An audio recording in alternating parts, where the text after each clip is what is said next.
Hello, everybody. I hope everybody's doing well.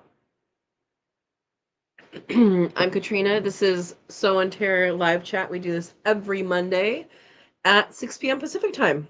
I am sick, so we'll see how long I make it. I think I'm on the tail end of it, so that's all right. If you are new here, and even if you're not, welcome. And go ahead and put in the comments what you are growing or what you would like to grow, and we will talk about it. I always have a pre-planned topic of discussion partway through the week. You can probably think of what it is this week if you've been paying attention. And let's get started. Family friendly only, please. All right, I'm going to scroll up to the top. We usually start with a bunch of hellos and highs, and then we get into the content. Ken's here. Hi, Ken. I've got my alarm clock set for 6. Hopefully you're here then. Welcome. You're here early.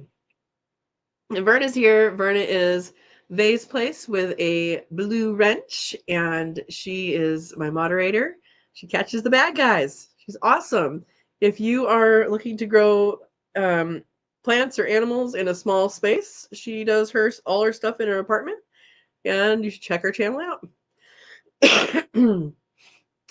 All right. And welcome. Erica's here. Welcome, Erica. Hello, Katrina. Did you see my comment last night about the rabbit? I saw lots of comments. I don't remember. Tell me again if it's appropriate on here. I don't remember, and I'm also sick, so I may be remembering things. We'll figure it out. Maybe I'll remember later. If I didn't respond to it, I probably didn't see it because I am responding to all the comments right now. It's been weird. There's a couple comments that have slipped by that I haven't seen, and then I see later if I'm looking at some different things. So I'm not sure what's going on with that, but I should be answering all the comments. All right. Kelly with Feather Connections Homestead. Hey, fam. Hi, Kelly. And Kelly just hit the 200 mark of subscribers on her channel. If you have not checked out her channel yet, she is a fun person and loves quail, loves homesteading in town as well. So check her channel out. And welcome. And also, I want to know how your ducks are doing. All right. TM says, is everyone doing good today? I'm doing good except for being sick. So there we go. Doing good. All right. And Joy's here. Welcome, Joy. Hello, all from Western Oregon. Hello. Hope you got just a little bit of snow. My dad said it just started snowing out there today. I just talked to them. PJ's here. Good evening, my friends. Excuse me. Good evening, PJ. I hope you are doing good too, and your little goat babies too. All right. I hope you're doing all right. Everybody's doing good. All right. You guys are talking, saying hi. Oh yes, PJ wants to know, Erica, are you joining us for the cooking this month? We need to figure out a date, and I haven't looked, so I'm going to look right now. Let me put a link up here first. If you are not a Katrina's Kit and want to be, it is an awesome thing. We do a Cook With Me live every month, and we're trying to settle in on a date because this month is a little bit weird for me. And it's St. Patrick's Day this month. Well, not the whole month. St. Patrick's Day is also my chickens' birthdays. They'll be 3 years old. So happy birthday to the chickens early. So they are, let's see. Yes. So if you are not a Katrina's Kit and you want to be one, it is a whole lot of fun. We spend time making things. It could be a short 1 hour or it could be a long, I don't know. How long have we gone, PJ? 3? We will be making, and I have not done the newsletter yet. I need to do that. It's probably not going to happen till tomorrow. We are doing a Irish stew. So I was trying to think of something Irish related and St. Patrick's themed, and trying to think of things that people have. We went not healthy last month with our creamy Colorado potato fudge. And so I figure this month we should do something a little more healthy than that. And yes, you heard that right. Potatoes in fudge. It's awesome. And so, yeah, Italian stew is what we're doing. I was looking up different things. I'm not a fan of corned beef, so I didn't really want to do that. And we might be making something a little Easter themed. I'm because Easter is like the beginning of April, which beginning of April is my birthday. But I haven't figured out just what yet, and I'm thinking about a couple different things because it takes a long time for a stew to make. So that is my thought. If you'd like to join us, click on the link that I put and go ahead and join us. It also will be down below the picture here. If you're on a computer, it will say join. If you're on an Apple device, you have to go through a whole nother thing. So it might not be there, but if you click the link, it'll take you through there. Anyway, there we go. All right. It's a lot of fun. It blinks when I try to start, Verna says. Okay. Warning, right? It's the lights flickering in the foyer, right, of the opera house. Buster's here. Hi to all. Hi, Buster. Welcome. Oh, awesome, Erica. You should be able to do it this time. Oh, that's what I was doing. I was looking up. I got distracted. See? I was looking up. We did a poll. If you are Katrina's kit, we were doing a poll. And it looks like we're 50-50. Sunday, March 10 at 11 a.m. or Saturday, March 16 at 1 p.m. So we're going to narrow it down between those two dates, March 10 or March 16. And if you haven't, you guys can argue the point here if you'd like. The 16th is the day before St. Patrick's Day, so you could make your stew and then have it for St. Patrick's Day. That is the thought there, or people might be busy that week. Anyway, that is what we're doing. I'm thinking the 16th might be good. The 16th, I'm actually also going to be on an interview show. It's someone who interviews like small YouTube channels that are gardeners and self-sufficiency minded. Can't talk today. Who I met at the Heirloom Expo. He contacted me. So that's going to be on the 16th earlier, which is why I had to push it out to 1.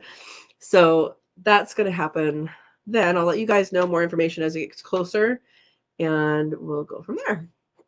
So I'm excited about that. Andy Rabbit says hello. Hello, Andy Rabbit. I hope you're doing good, and I hope all your mamas are doing good. We did put, I did put the nest box for Ravioli in yesterday, and so she should be giving birth later this week, at the late end of this week, and we're hoping she does good. She may have had a little bit of a fever a couple weeks ago, so I'm hoping that didn't affect things. Her ears were a little warm. They weren't ever like super hot, but then she worked through it and it was fine. I gave her lots of yummy dandelion leaves, which help with that, and there was something else I gave her. Marjoram. I gave her marjoram too. So that's supposed to be a good antiviral. It's not going to work like medicine would, but I figure it's good for them. I looked it up. It wasn't supposed to affect pregnancy, so I figure help her out. She loved them. They always love those two things. The marjoram I give to the quail quite a bit. They get a lot of it because it's right outside the aviary. So I just rip it off and then throw it in, and they have a grand old time. All right, everybody saying hi. TM, is it still raining in California? Probably somewhere. Not today here. You know, we were on the southern end of a storm. This storm and the last storm, my coworkers up in San Jose got a lot more than here. And like a lot more. Like it was really windy here, but like we were getting really super strong winds and they were getting sideways rain.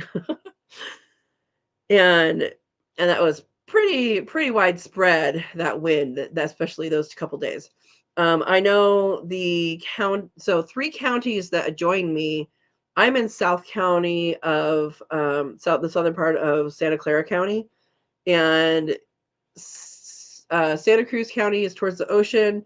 Monterey County is south of there, and then San Benito County is kind of southeast of where I am. And all 3 of those counties had tornado warnings the night that it got really, really windy here.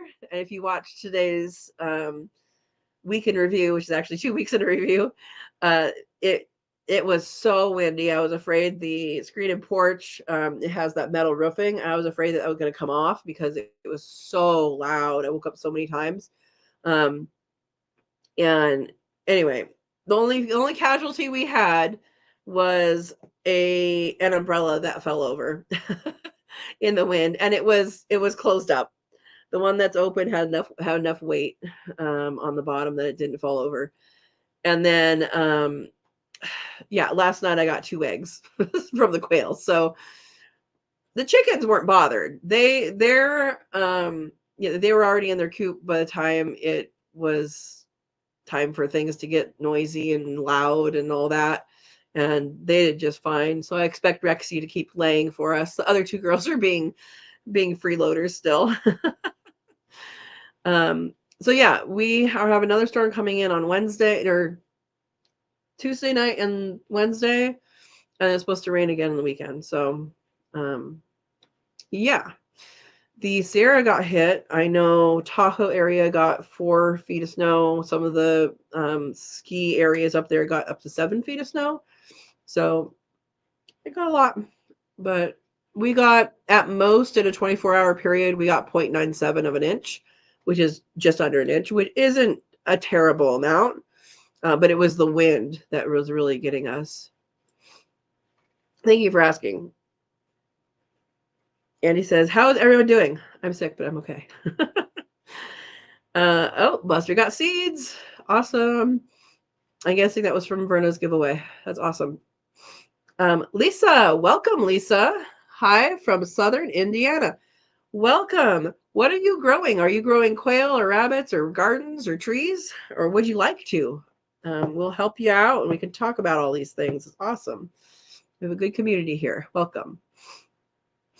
Verna says, I have 2 types of peas, peppers. My little tomatoes didn't make it. Yeah. I'm not planting tomatoes this year.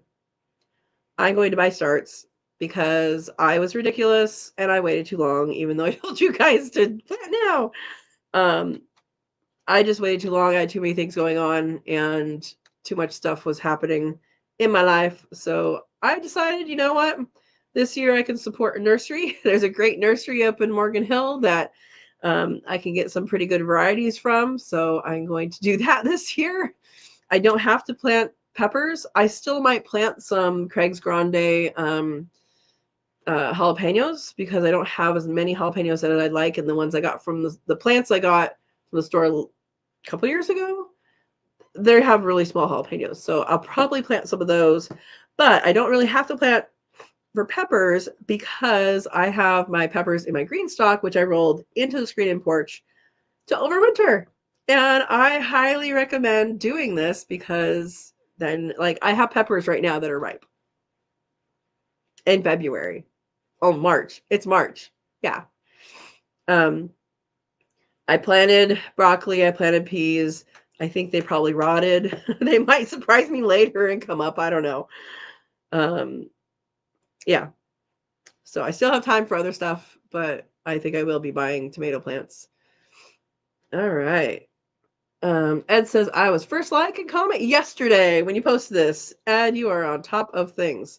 Really, you're just a night owl. Welcome, Ed.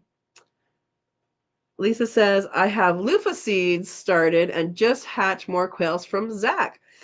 Awesome. I have not grown loofah yet, and I actually just found my seeds I have organized places for seeds, and then I have places seeds actually go. And my loofah seed pack I found the other day on the headboard of my bed. Why were there? I was probably reading the back of the seed packet at night. I don't know. I don't know. Who knows these things? Loofah are something I haven't grown yet. I do have seeds. The place I was going to grow them, I planted chayote instead. I don't know that they would support both loofah and chayote, but I might try planting them this year because I do like them. Awesome. Oh, Verna wants to know what. Oh, feather sexable Caturnix. Okay, the mix. That's awesome. I always go with feather sexable because I've done the non-feather sexable, and it's just easier on my life to know what they are at 3 weeks old, and so that's what I do. All right. Erica said, last Monday I said that I had so much going on that I wasn't sure if I wanted to raise rabbits. Oh, that's right. The the very next morning the dog brought you a baby bunny. I don't think I saw that comment, Erica. And I wish I had because that's pretty interesting. Well, a baby bunny of what? Of what kind? Is it like a little cottontail or is it a something lost? Well, now you have a baby bunny. Good luck. Good luck. How old is it? How big is it? And did you look for a nest? Because there might be more that you could just return it to the mom. That's something to think about too. So like a lot of time in springtime, there are animals that people find and then they take them into the wildlife center and they're like, you should have left this baby. So that happens with deer a lot. Mama deer leaves the baby deer and goes off on her own and she comes back um to nurse with them and take care of them later. But in the meantime, they're supposed to stay put, and they usually do. Yeah, and so that's an interesting thing that happens in the spring. Usually, they're okay by themselves. Rabbits are okay. Mom will dig a little den. They might be in a little grass thing. It might be in a burrow that somebody else dug. In North America, we only have two. Here's a random fact just because I'm a biologist. In North America, we have only two rabbits that dig their own burrows. One of them, native rabbits, one of them is the pygmy rabbit, which I worked with in Oregon and in Utah.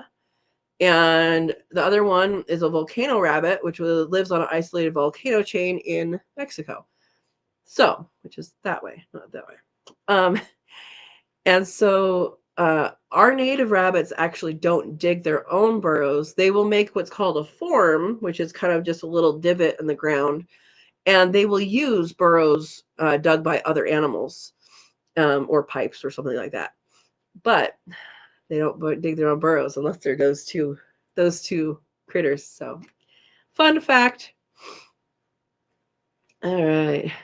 Verna says, Erica, that is a sign you should start on rabbits. And Andy said, Erica, never say never.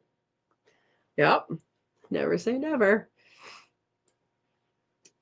Oh, yes. Good luck to you, Lisa, with the hatching. I agree with Verna. Awesome. Oh, awesome. Ed says, wife and I are back in our house. Contractors have a few odds and ends to finish up. That is awesome. How long? You were gone for like a month, right? Or more than that? Yeah. PJ says, I sold 2 baby doelings and I am keeping the other 2, 1 buckling and 1 doeling. Awesome. These are goats we're talking about. That's awesome. It wasn't some random guy that came down your drive, was it? Oh boy. Erica says, we're talking about Bunny. She is doing well and started eating solid food today, so I'm going to get her set up in a coop. Cool. Cool. How big is it? I know you can't show me, but how big is it? PJ says, I think we've gone 5 hours. What? With the braid. I don't know what that means. With the braid? I don't know. Sorry, PJ. Reword it. Buster says, Ed, that's great. Yes, it is.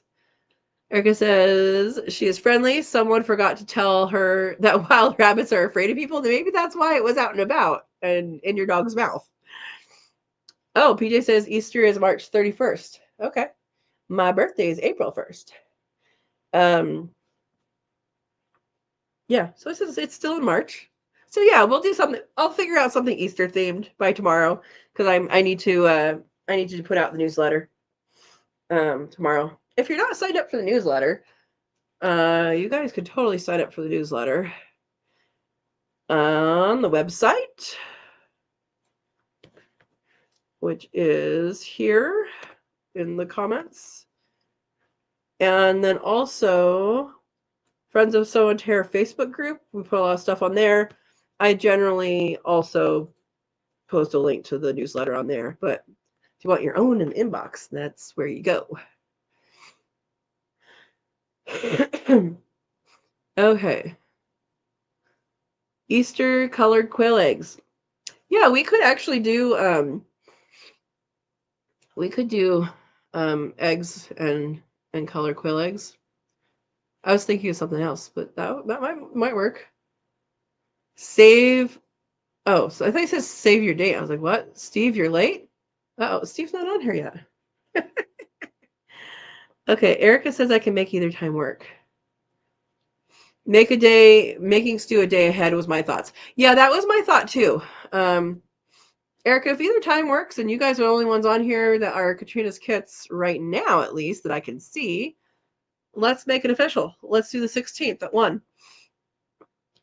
It is decided. Tell your friends.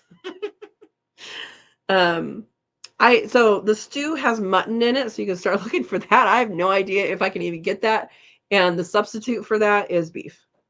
So beef is pretty easy to get. The rest of the stuff is kind of normal stuff. All right. It is decided. TM says, how is the hutch floor doing? It is doing fantastic. Percy is in there. He's loving life. It works great. That's the way we did the other ones a long time ago. We did the other ones when they were in breeding with Parmesan. And Parmesan is a very kind gentleman. And we were in close enough distance that if something were to go wrong, we would go over there. And so, like, they had a place to go. And since you take the female to the male all the time, you don't really take the male anywhere. And so it's kind of timing didn't really work out because Parmesan didn't go anywhere. So when we had this switcheroo, Parmesan is going to a home, we think this Thursday. It's going to be probably ready Wednesday and maybe go Thursday. It might not be till Friday. But so he's going to go to his nursing home and to this very sweet lady who has a rabbit already, and she will love him. She fell in love with him as soon as she saw him. And she's local, so I'll get to visit. And he will live out his days inside a house and being spoiled. So that is where Parmesan is going. Right now, he is in a temporary hutch on top of a table in the screen and porch watching the babies. And Ravioli's first babies are in the grout hutch, and Percy moved from there into the new hutch. It's not new, but the hutch with new flooring, which is Parmesan's old hutch. So there's a round robin happening here. But yeah, it's doing great. It's doing great. Yeah, Verna, I don't see Steve either. Somebody better call him. No, I'm joking. Andy says, was a warmer day when her ears were hot. No, and I was comparing her between her and Rigatoni, but of course she had her babies and she had, she's probably running around with them. They were outside of the nest box by then. So yeah, they move their blood through their ears to keep cool during hot weather. Yeah, no, I know that. But it's She was a little bit warmer. I have a feeling she had a low fever, but it wasn't ever really a lot. So she was different than rigatoni, but she also had babies running around at the same time. So I don't know. I figure a little bit of dandelion it won't hurt. Anyway, I just hope that she's healthy and happy and that she has babies in her that are going to be healthy and happy. Good question, though. Good question. Hey, Aaron, you're in Texas. Hi, Aaron. Hello, friends watching from Houston, Texas. Welcome, welcome. I saw your bee video today. I don't know if it came out today, but I saw it today. And man, you guys are you're gonna be so sweet. You have so much honey, you'll be so sweet. Oh boy. Yeah, Verta is asking if he found the queen. So they rescued a hive. She's in there somewhere. I felt it was best to leave them be for a few days. It was the largest bee swarm I've seen. They are being fed sugar water and getting settled in. Awesome. Awesome. Awesome. How heavy were they? Because I've seen a pretty big swarm. I've seen several swarms. I had 2 swarm in my yard. But the biggest one I saw was at San Jose State University when I still went there. And there was a queen, and you could so tell they were going only like 10 feet at a time because she had to rest. She couldn't fly very far. And I mean, these were like beards that were like this big on a palm tree. I mean, they must have been hundreds of pounds. I don't know. I'm probably making that up, but it was pretty big. Where it says going to do some direct sowing of carrots and radishes possibly tomorrow. Awesome. Awesome. Awesome.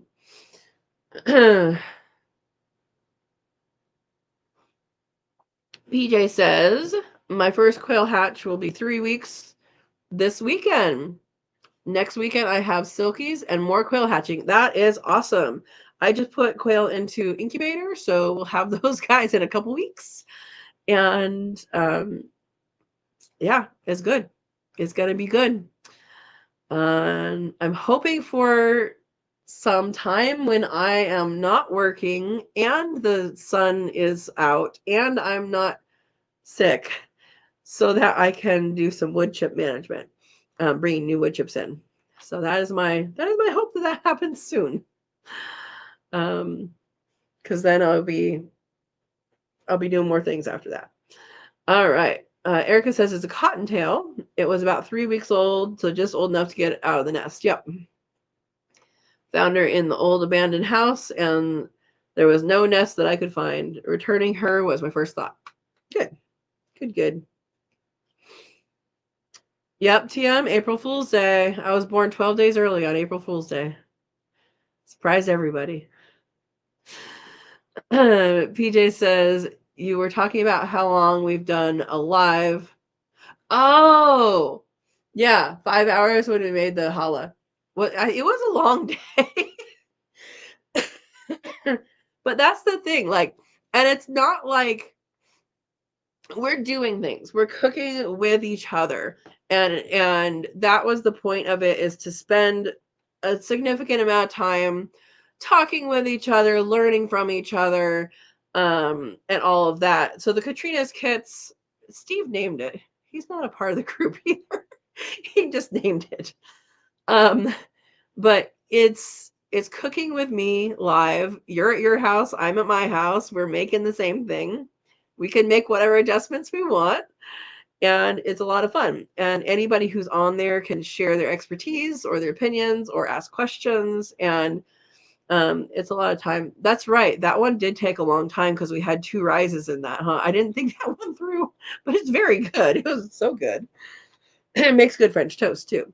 Oh, and the other thing is, if you join Katrina's kits, then you can watch all of the replays from the previous videos, and you can only do that as a member, and it's not expensive at all. So do it. If you enjoy cooking, I think it's a good thing. Or lamb instead of mutton.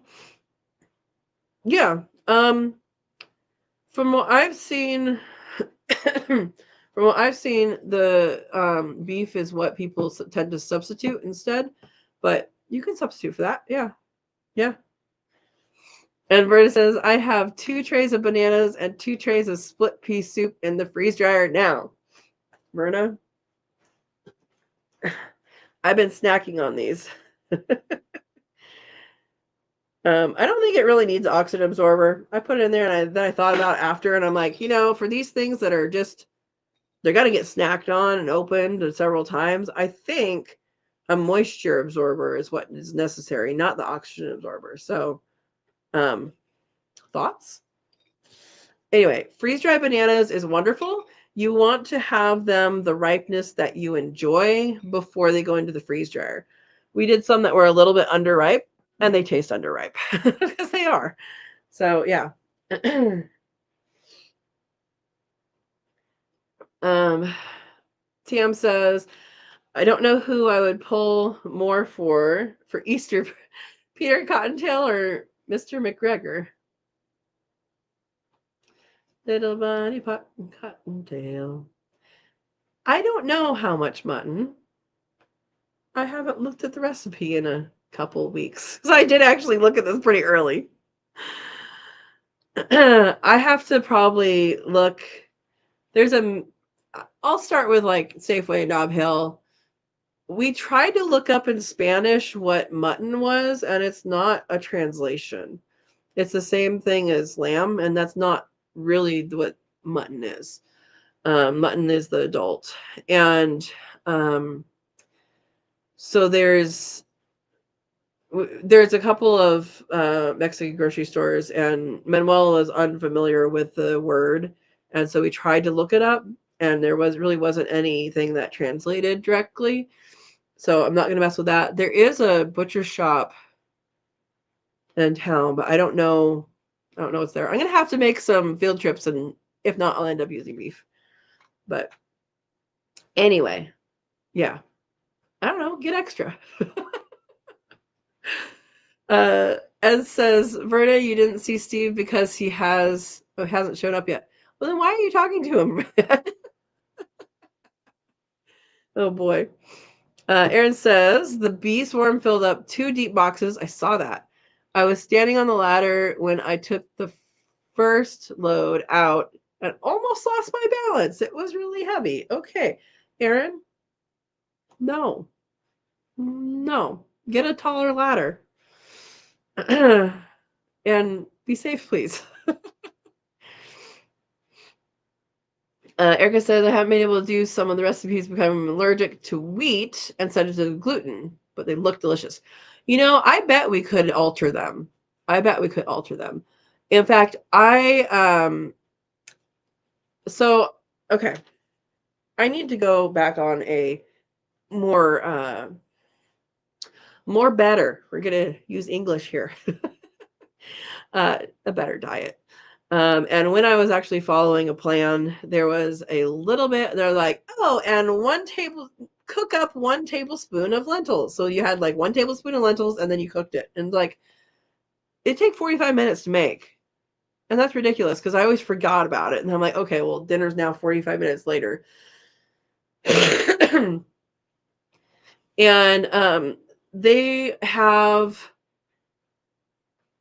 there is an interesting thing that with the freeze dryer, you could do things like lentils and have instant lentils. You can do things like rice and have instant rice. So like, I made brown rice last night and it took 45 minutes to make once it's boiled. So it takes even longer than that.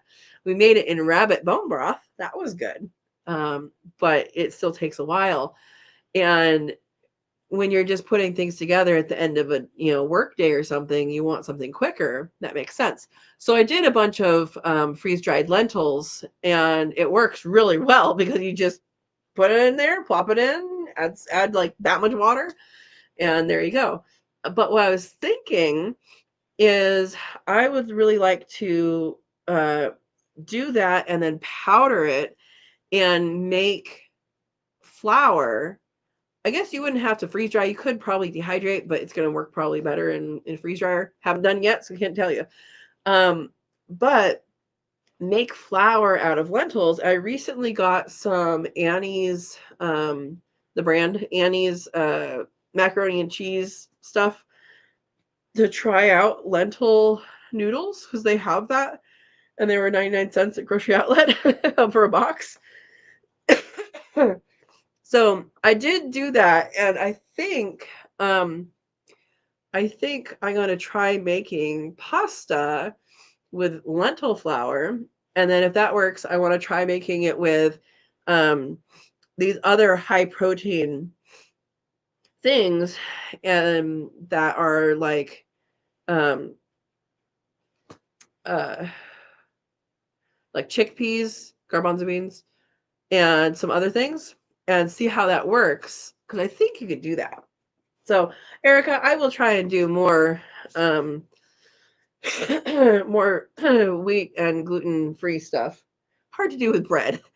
I'm not experienced in it, but I should try. I should try to do these things, shouldn't I? All right. And thank you for reminding me that, because I need to do that. All right. Verna says, I agree, Katrina. Moisture absorber. I need to get some of those for the candy I will be doing this summer. Yep. Yep.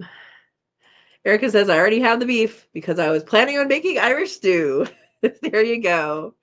The new house has a much better kitchen, so cooking will be a lot easier. That is awesome.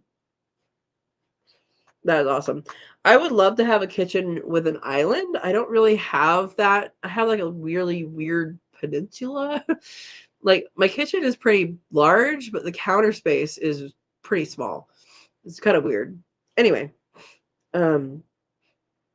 awesome. Yeah, amaranth flour.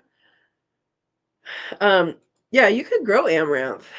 Um, the grain I really like is millet. I don't know if you guys have actually had millet like just cooked up, like you would cook rice or something like that. It's very good. It's very good. Um, but I think I would have to have a little bit more land to account for all that space, or just maybe I scatter some through and hope the birds don't eat it. But around here, the birds are going to eat it. Yeah. All right. Well, it's a little early, but let's do our topic of the day. Oh, we're looking at flowers first. Erica says, I use a lot of different flowers, and millet is very good. Do they sell millet flour? Maybe I'll have to look into that. I wonder if you can get that on Azure Standard. Probably could, huh? Yeah, I do like millet, though. I don't even remember where I had it. I've only had it like a couple times, but it's very good. TM says, I wonder if you could make flour out of acorns. Yes, you can, by using the freeze dryer after you boil them a few times. I made them without using a freeze dryer. So if you wanted maybe a more I don't know what the difference would be. It might be faster in the end. It might not. I don't know. But I have made acorn flour before, and it takes a lot of time to get the tannins out. And then once the tannins are out, I put it in the food processor and process it, and then put it in the oven, and then put it in the food processor, put it in the oven, back and back, right?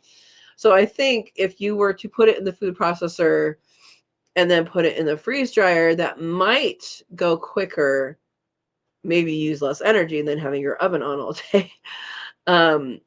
And it may end up doing that pretty well. And then put it into a blender after that point, and make a powder out of it. But I have made acorn flour without that process, and I'd use it with a food processor. So you could definitely make acorn flour. Yeah. Mara says you can cook lentils and make them into corn chips.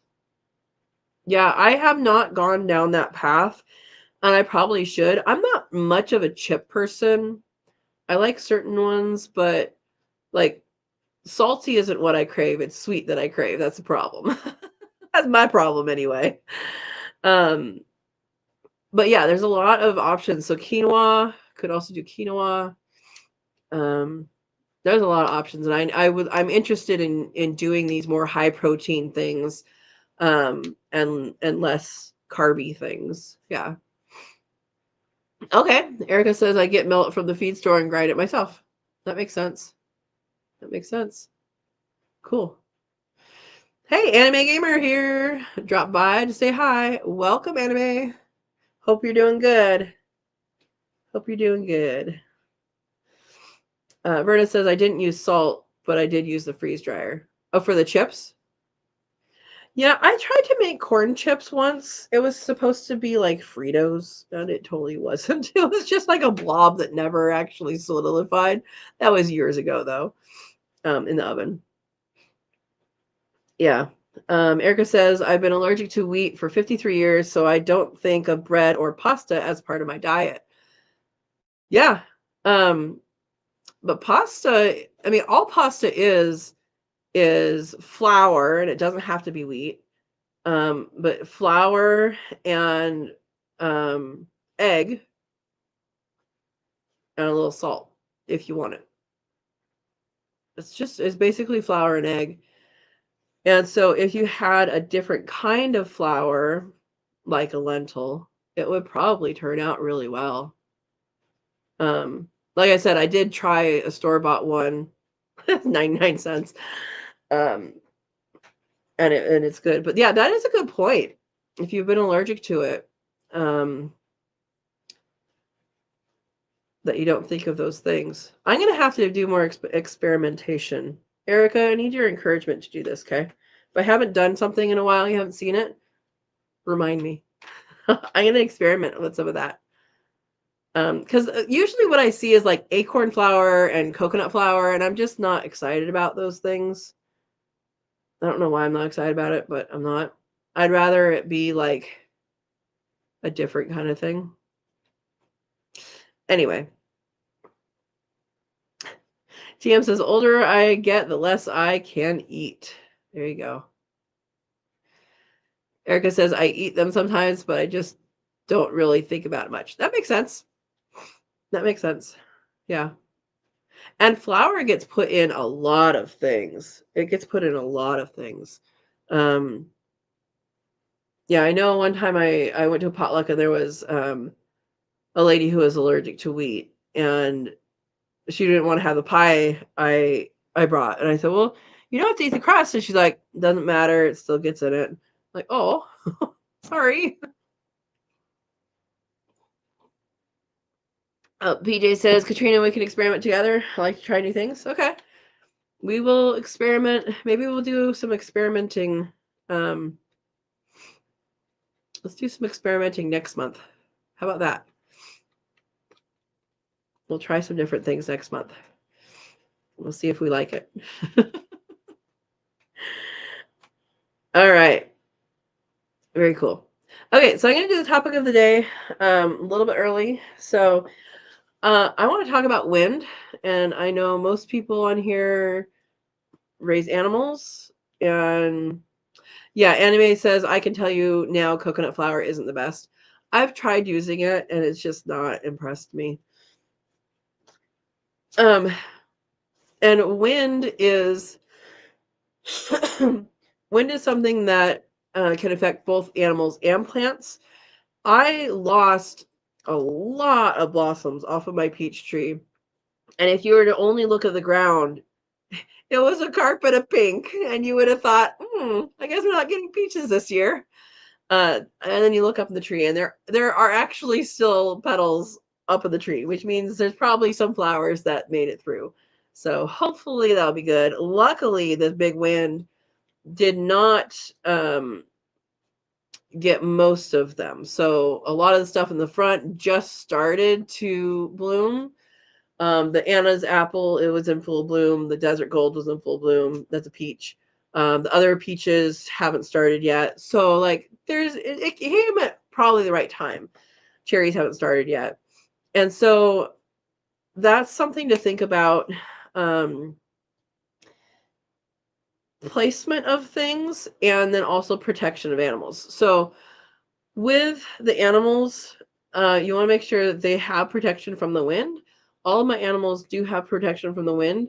The one that you might not think has protection would be where Percy is, where Parmesan used to be. But he has protection because the direction of the wind that usually comes, um, it hits the garage door, and that's the windbreak that he has. And then also he has trees right in front of him. So he doesn't actually get the wind doesn't actually get to him very strong at all. So the other ones have shade cloth or a like a piece of roofing that plastic roofing. There's a piece of that right by where Meatball used to be, and then the quail have a wind block that is the shade cloth on the bottom. That's what that's for. It serves as shade cloth and keeps in the compost that's completed, and then it also keeps them from looking out and seeing things that are scary. Except for the wind. The wind was super scary, so probably no eggs. Anyway, so that is kind of, I just wanted to share that because we had a lot of wind. If you had a lot of wind and you have laying animals, whether it be chickens or quail, they may be sensitive and they may stop laying for a while. I know my quail, last night I collected 2 eggs. I had just got them back up to 5 or 7 after their lighting was out for a while, and they had some distractions. And they were finally starting again for a few weeks. And there's more than that in there. There's about 12 girls in there, so they weren't quite back up yet. But it's just an interesting development. Luckily, we have some quail eggs saved up, and we also have some chicken eggs saved up. So just a thought to make sure your animals are safe from the wind. And also, if you have strong winds that usually come from the same direction, you can design your whole property around that. So you can design where your animals are, you can design where your fruit trees are, put things up against walls on the correct side of it and all that. So that's something to think about. So that was just my topic of discussion there. You guys can discuss, or we can keep talking about flour. All right, let me scroll up.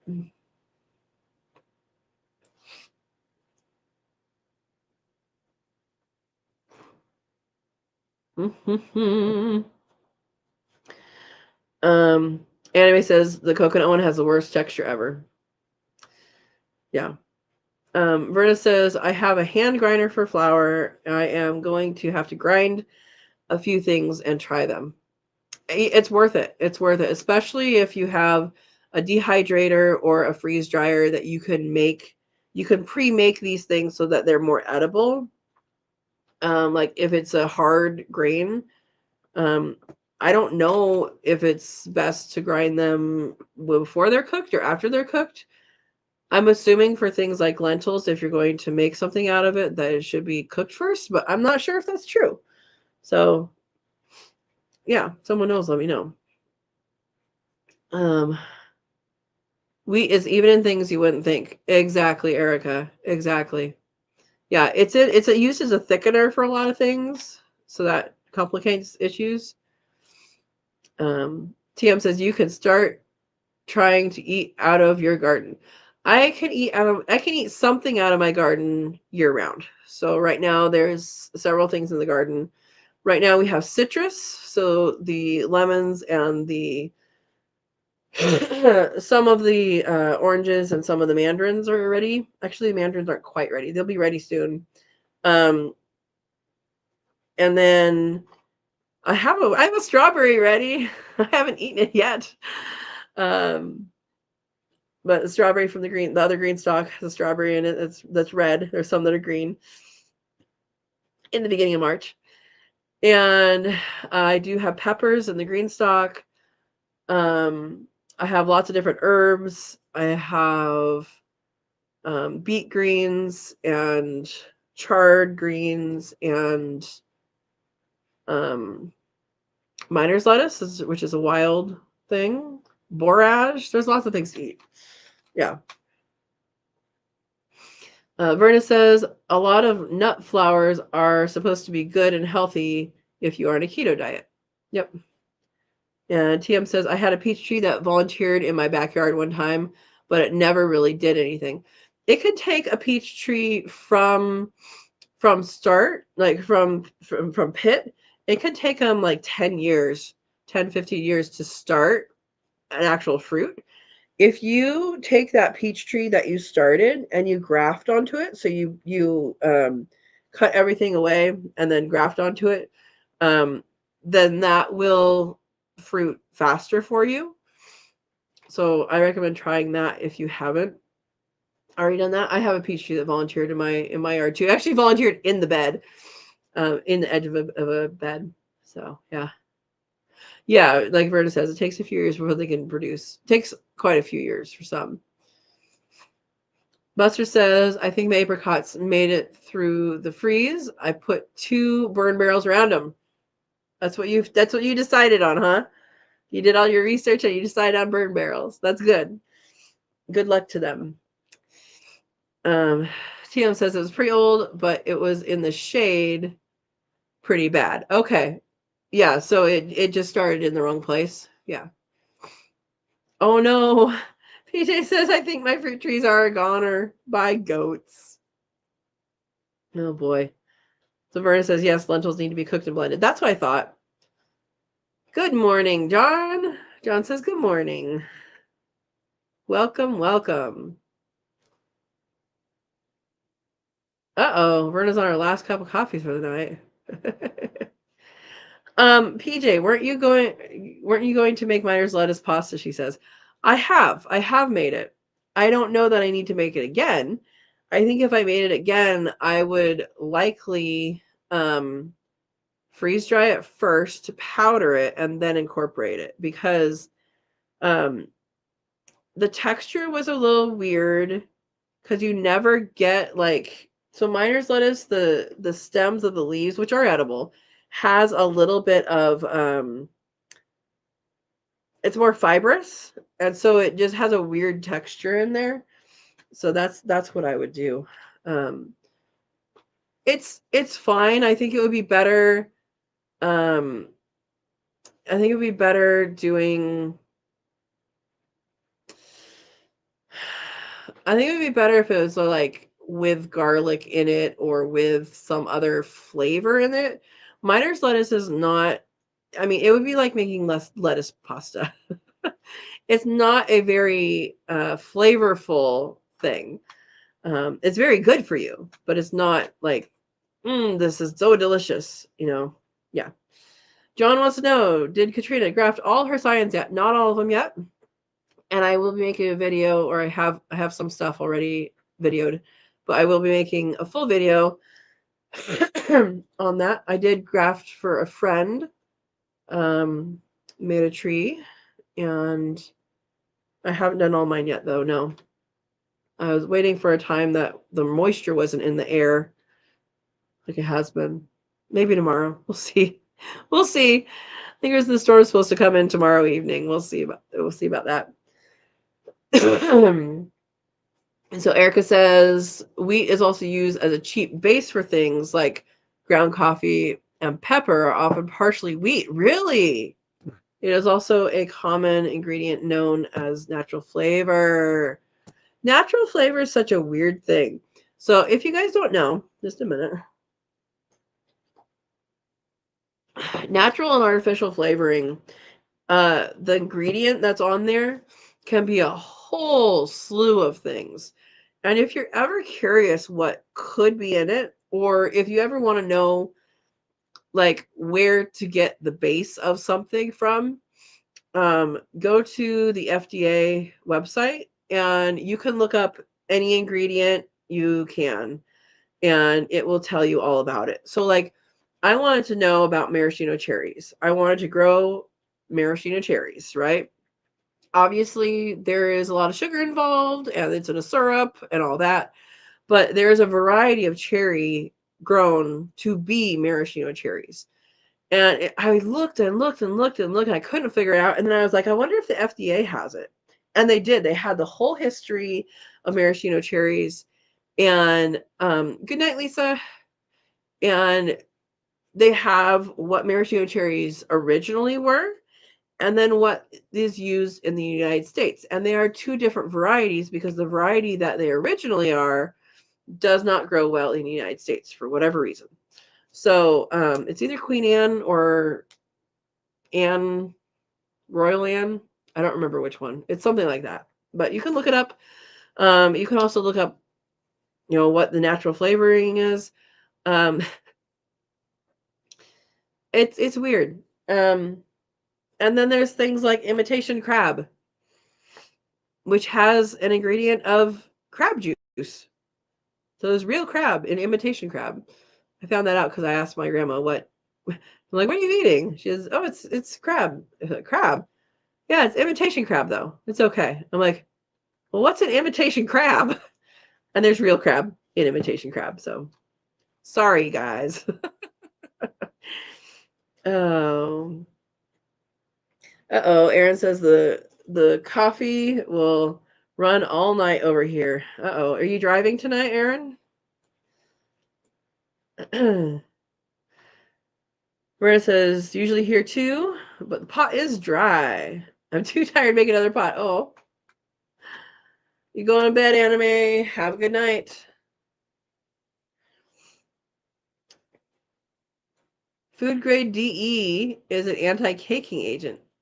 I didn't know that. It kind of makes sense. DE is diatomaceous earth, which is basically little tiny fossils of little tiny crustacean critters. Yum. Erica says, I've just decided that if I can't get it out of a garden or a pasture, I'm not going to take a chance. It. Oh, wheat? Yeah. Um, you gotta do what you gotta do with that, huh? Oh, Aaron's there in Houston till Friday evening. Goodness. Goodness, goodness. That is not Louisiana.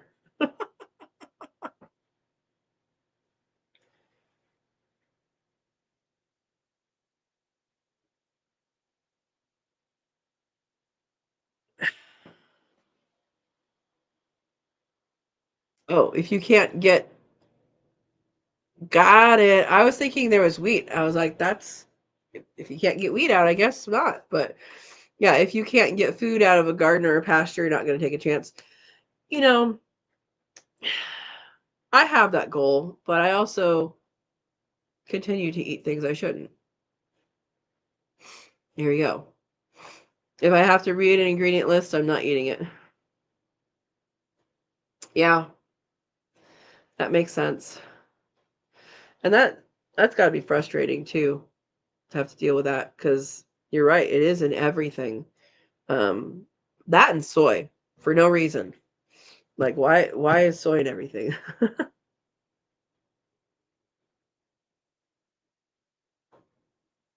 I know when I worked in the cafeteria at the college I went to, they always have a vegetarian option. The vegetarian option always had tons of bell peppers, tons of onions, and um and soy. And I'm like, why does it have to have all these things in here? Bernie, you sent me a picture? Okay.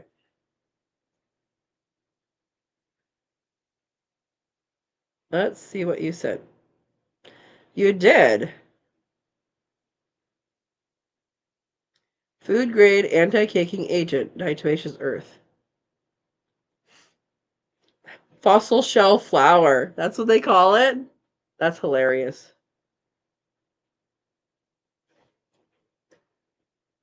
There we go. That's pretty interesting. TM says, I want to make some beef jerky. I got a little beef at the store. Awesome. Cut it super thin. Marinate it in whatever you want to marinate it in. And if you want to put, like, people often use like fajita seasoning on it or something else. You could just marinate it in like teriyaki if you want. But do whatever you do there. If you have a food dehydrator, you can do it in there. If you don't have a food dehydrator, you can literally drape it over the rack in your oven. Make sure you have a cookie sheet underneath to catch everything. Drip wise. Set it as low as your oven will go, and prop your oven door open so that it gets even lower and air circulates. It's been a long time since I made jerky, but that's what we did is the oven technique. It's super easy. And Steve has finally arrived, graced us with his presence. I'm just teasing you. Ed was messing with you, trying to mess with you earlier. Steve says, I like taco seasoning on beef jerky. That sounds wonderful. Sounds wonderful. And TM says, made jerky a few times. Awesome. What method did you use? Steve says, I'm not late. I've just been quiet. What? Are you sick? Because I'm still sick. Does that mean you're sick? You're never quiet. Yeah, like Verna says. Oh, you were here and then you went away, huh? Silly. Yeah, beef jerky can be made in the dehydrator or the oven. Topic when you're having proof. Steve, it's okay. Oh. That's what I said, PJ. Steve, you and quiet don't mix. Somebody took over your keyboard. Oh boy, you're funny. You're funny. Anyway, you can make jerky in the oven. You can make it in a dehydrator. Those are the two most popular ways. You could make it over a fire or next to a fire. And you can also sun dry, but I don't know how that exactly works because, yeah, I don't recommend it because I've never done it. That is the only reason. If you've done it, go for it. Tam says, I made it in an oven and a dehydrator. Yep. Oh, Verna. Steve, you have a supporter. He says, unless he was listening on his way home from work. Oh, you can make it in a smoker. That would make sense. I don't have a smoker or any experience with a smoker, so I don't know any of that. But yeah, that would make sense. What, PJ? I need to start asking you to find things for me. She says, I might have just found some mutton just up the road for me. I hope Mandy comes. She can have her own mutton. I don't think she's on tonight. Mandy, if you're watching the replay, get your mutton ready. Where you're making Irish stew with mutton. You should send us some. Ask before you take it, Steve says. Oh my gosh. PJ. Yeah, so does anybody have a smoker here? That would be interesting.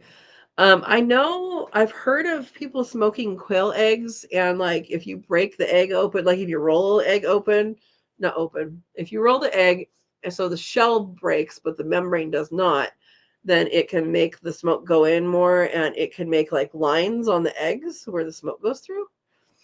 PJ has a smoker. Have you done that? I think we talked about this already. You have done it and you gave us a recipe.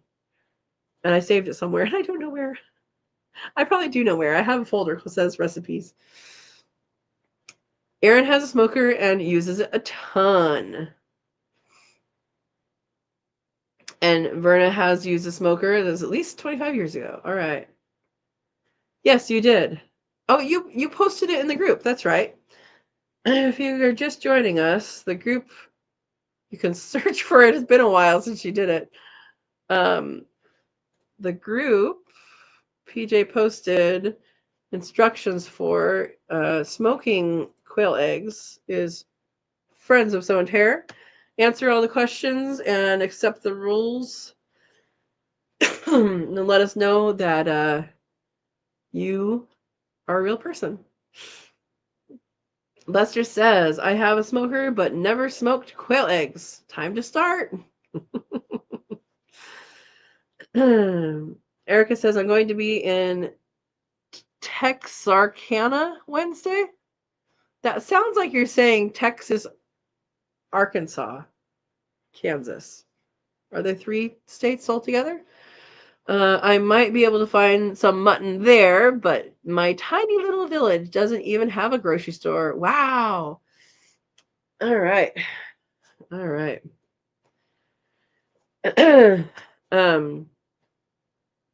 Yeah, I'll have to see. I haven't even looked yet, but if we do it on the 16th, which we're doing, Katrina's Kits is on the 16th. I will put the link again for anybody who missed it. If you haven't joined, to join. We're going to do 16th, which is a Saturday before St. Patrick's Day, and we are making Irish stew and also something Easter related because I haven't figured out what that is yet. But I will, hopefully by tomorrow night. All right, PJ uses raw eggs in the smoker. And Brenda says some boil eggs first, others put raw eggs. Okay. Okay. Okay, so I was right. It's a city at the corner of Texas and Arkansas. Is anybody near the fire in Texas? Because that's a beast of a fire. Hopefully people are okay. I know there's been a lot of property damage, and a couple people have not made it.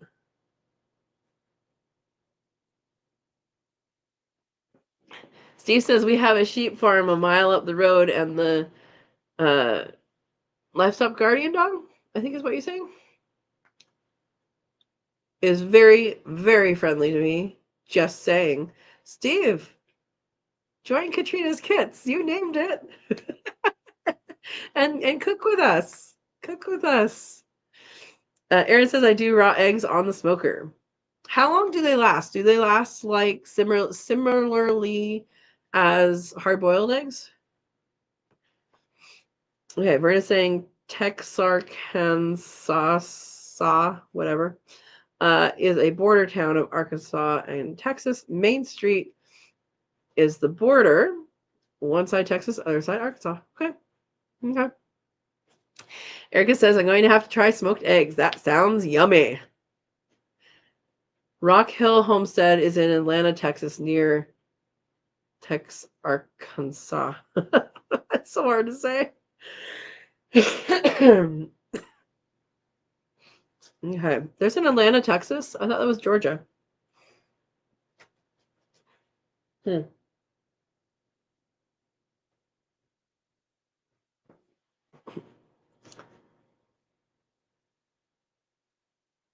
How's Linda? She's been very quiet. Rock Hill Homestead. I haven't seen anyone from Rock Hill Homestead on here that I know of. Say hi if you're here. Anybody who's not talking along with everybody, you have nothing to fear with coming on and saying hi, or saying where you're from, or what you're growing, or asking questions. And even if you're watching the replay, you're welcome to put in the comments any questions you have. And it's always a good time. I'm answering questions as well, or comments on videos as well. Tam says Bigfoot is down there somewhere around Texas, Arkansas. Are you just saying all these things to make me say that word again when I'm sick? Steve, there are 21 cities named Atlanta in the U.S. I bet there's one in Illinois. Illinois has so few names are unique to Illinois.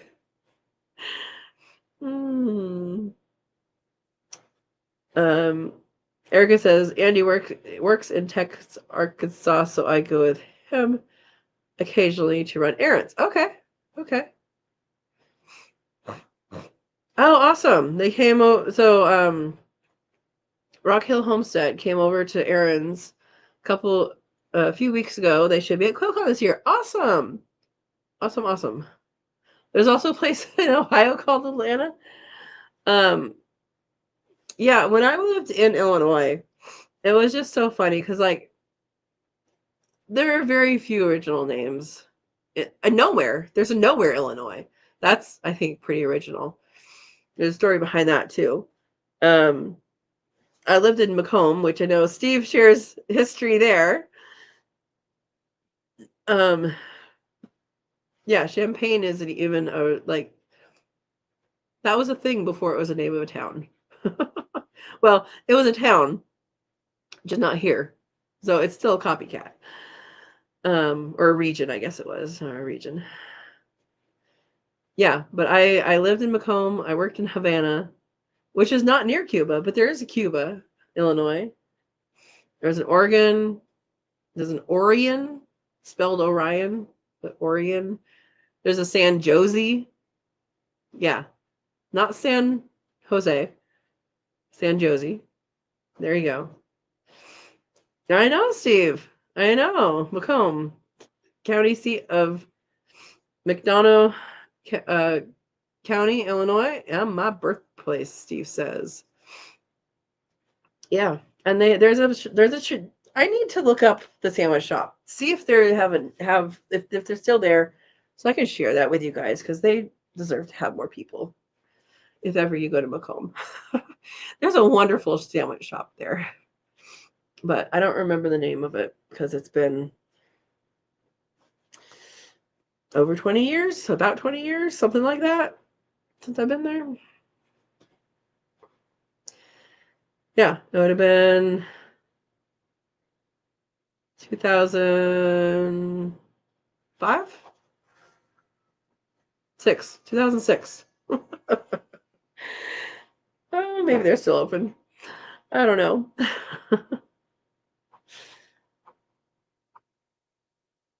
Yeah. So does anybody have any wind related questions? I guess we could say one more thing about wind. Somewhere on top in the Sierra, there was 190-mile-per-hour winds, a wind gust recorded this last week. 190 miles an hour. That is fast. That is super fast. Yeah, internalize this. And then some plants are wind pollinated. That's what I was going to add, and then I remembered that fact. But some plants are wind pollinated. So another thing about planning your yard is to look at what direction the wind goes, and you want the male to be, if the wind is going this direction, you want the male to be here and the female to be here. If there's a male-female interaction, you want the pollen to blow towards the female plant. So that's something to set up. Think about when you set up a garden space. Erica says, I lived in Marion, Indiana for a while, and I once got a package that went to North Carolina, what? Ohio, and Illinois before reaching me. Really? That's quite the runaround. Hopefully they weren't hatching eggs.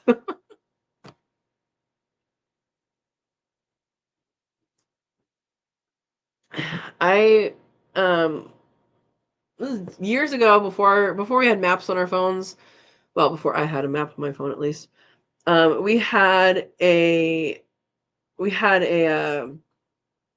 go on MapQuest, see where you're going, print out your directions, keep it with you and you drive.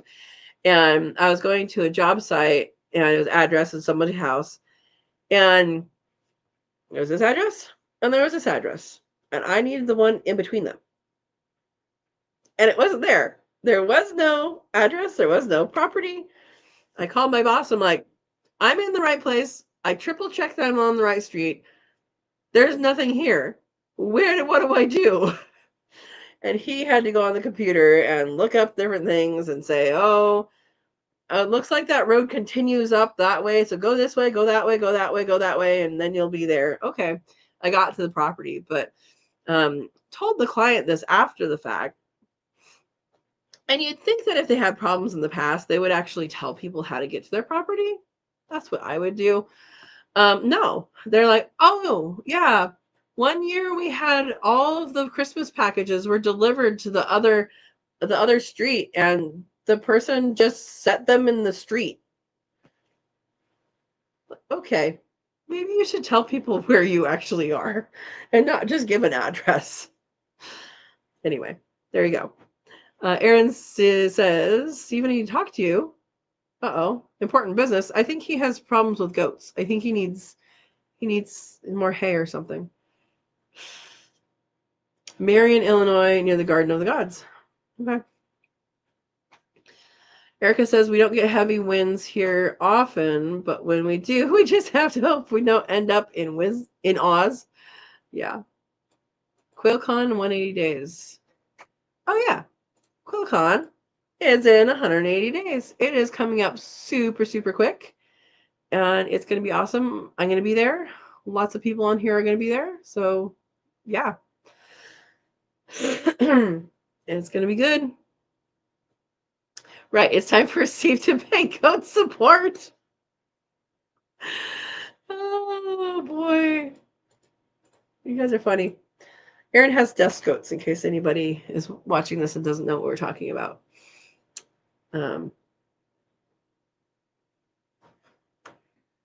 Yeah, I was talking about QuailCon earlier tonight. Awesome, awesome. All right, who has eggs in the incubator right now? I know you can't raise your hand, but who has eggs in the incubator right now? I have eggs in the incubator, so they'll be hatching in a couple weeks. Hopefully they'll all do well. I did collect more than 7 days because they were only laying 5 to 7 eggs at a time, but I collected for more. That's what I'm getting. All right. Steve's thinking of going to QuailCon this year. I hope you do. I think you are, right? And Erica says, I'm planning to be there. Awesome. Awesome, awesome. Yeah, it's a fun time. It's a fun time. It's going to be bigger and better every year, I think. Zach has a lot of fun things planned. So that's good.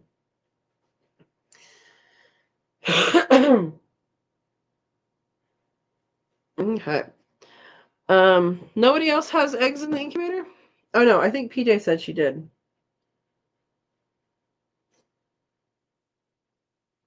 Miranda says, haven't missed one yet. You live close.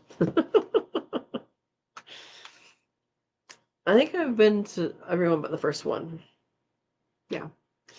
Aaron says, I have a couple of eggs in the incubator. Quail, white American breasts, black Jersey giants, turkeys, and silkies. That is more than a couple, Aaron. Awesome. Awesome, awesome. And Aaron's laughing. I might go to QuailCon this year. PJ has some in the incubator. Joy has some in the incubator. Steve says, Aaron, if you go, I'll go. Oh boy. Oh boy. Well, cool. I know I was on a hiatus for a while because my girls weren't laying. And then now they're probably not going to lay for a little bit.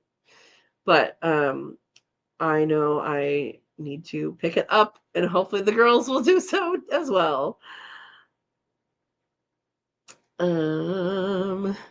Erica says, I will be taking my grandson home after the summer, so I will stay up there for a couple of weeks so I can go. Awesome. Awesome, awesome. And Steve says, I have none in the incubator. May do after the upcoming news on the 15th. Upcoming news. Who is upcoming news? I don't know what news is upcoming. Is it more QuailCon stuff? Joy says I'm hatching every 2 weeks. Awesome. And Joy, are you the one that has are you selling to the cat lady? You know what I'm talking about? I hope it's going well. If that's happening. Let me know if that's happening and how it's going. Aaron says it's only 2 cabinet incubators full. I'm taking it easy right now.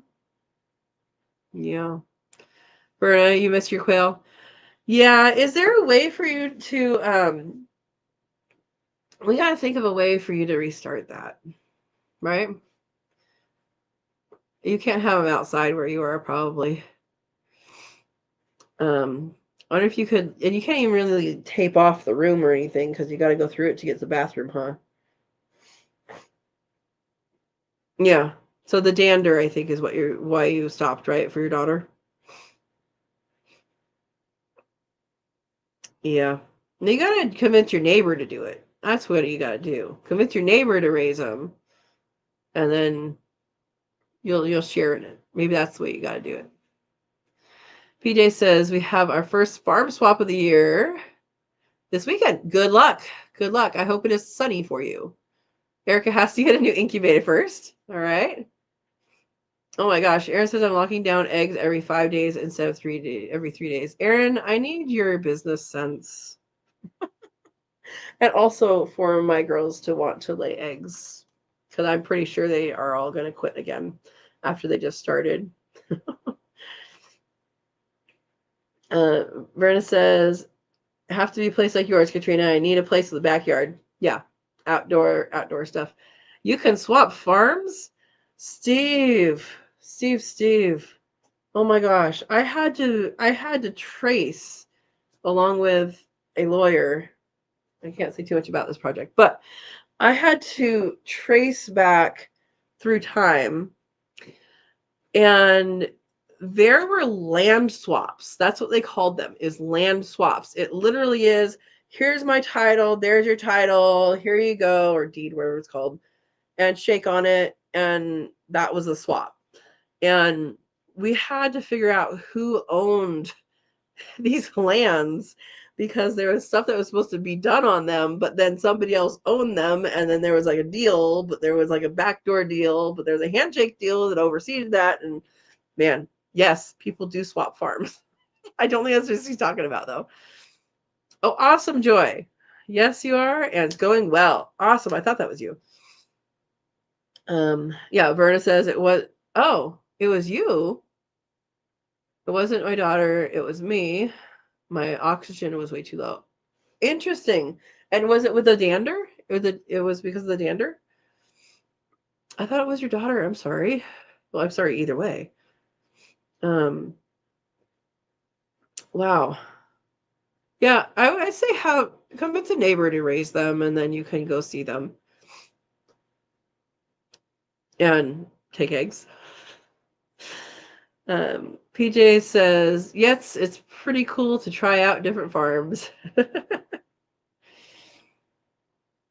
Yeah, Aaron, thank you. Says I can help if you need. Might have some information put together already. The one thing I need is I need my girls to lay. They were laying consistently until recently. And then I have my main aviary lights off for something I'm doing for Quail University. So like I didn't have that backup I usually have. Their lights are going on as soon as I get wood chips in there. Get more wood chips in there. So I'm almost there with that. But yeah, I need some organizational stuff, I think. I'll give you a call at some point. Thank you, Erin. Joy says she feeds almost 100 a week, so I'm trying to keep her supplied. That is awesome. Joy, do you have someone else in your region that has quail you can reach out to in a time like if you have molting quail and they stop laying? And if not, I recommend that you stagger your ages so that you don't have all the same age. Um, so that you can, if they're at different ages, they're likely to molt at different times slightly. So you can stagger the molting. That's my understanding, at least. And I think since you're being very successful, um, I would think on that if you're not already doing that, on how you might come across that, because they do molt a couple times a year. There's one big molt, then a couple times a year. All right. Yeah, Erin is an amazing customer. She has big cats. The customer does. That's awesome. Big cats? Little cats? I don't know. I think they're big cats. Erica says there's a church next to this place, and they did a swap with Pawpaw for some of the property. Oh, I thought you said Pawpaw, and you said Pawpaw. That is a different thing. Okay, so they did a swap for some of his property. Yeah, it happens. It happens, and it's not always documented as, as legally as it should be. Sometimes it's a handshake and a hug. Yeah. Okay, so Verna says, yes, daughter has late onset asthma. I was born with asthma. My oxygen was down to 83, which could be deadly. Yeah. Yeah, you want to hire. Mm. Okay, Erica, it changes the shape of the plots without really changing the sizes. So he didn't lose land, he just shifted to different lands. Yeah. Vera says, when my birds molted, I didn't lose egg counts. Mine didn't until this last time. So I think as they get older, it happens maybe more. Yeah, mine usually don't do that, but because the ones in the radiary are a little older now, they did. So I'm hoping that some good ones hatch out here from this batch so that I can replace some breeders. I was going to replace breeders with the ones that I grew up in the main aviary, but they grew up without supplemental light, and I want them to be bigger. And so that's kind of something that you want to do, is have supplemental light on them if you want them to be bigger. There you go. Okay. Good, Joy. Yes, I do. He lives a couple miles from me. Awesome. Aaron says, my celadons are molting. I was just about caught up on egg orders. Thankfully, I have some 5.5-week-olds coming up. Awesome. Yes, servals and car cows? I don't know what car cows are. I'm going to look that up. Car cow. Pretty.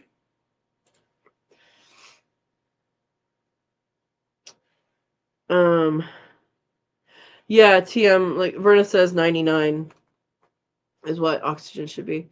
So when you go to the doctor and they put a little thing on your finger that's measuring the oxygen, I don't know how, but they do it through your skin. Yeah. Joy says, I get more eggs than I have incubator and breeder space. Well, there's a solution there. Verna says, mine usually runs 97 to 93, but when I woke up and found it was only 83, it scared me. Yeah. Yeah. And Steve says 95 to 100 is normal. At 88, you go to the hospital. Yeah, I didn't know what the lower limit was. Mine's always just been good. So, but it is concerning, and it is something that every time you go to the doctor, they do, they put that thing on your finger, and even if it's just a checkup, they do that. At least here they do.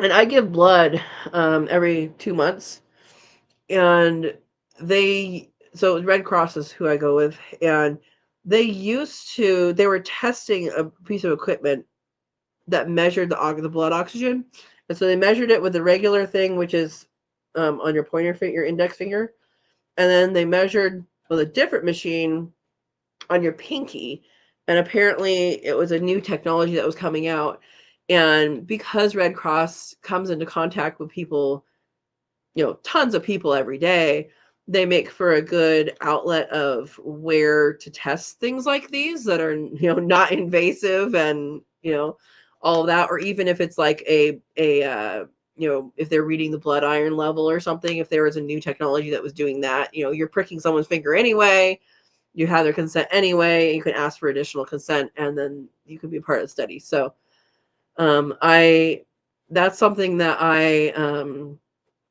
I did, and they did it for several, it was like 3 or 4 months or 3 or 4 visits, so it would be double the months that they did that for. And I don't know what the final result of that was, or if there was any fine tuning of it, but I know the person who who did my check-ins and stuff was like, yeah, this isn't the same. It's not calibrated right. But it's something that, maybe they can get better by testing it on tons of people. It was just something you put on your finger. Joy says, I can't keep up. She pays me $5 for jumbos. At what age? How old are they? Oh no. Erica says, I was at the emergency room for a couple of months ago for an asthma attack.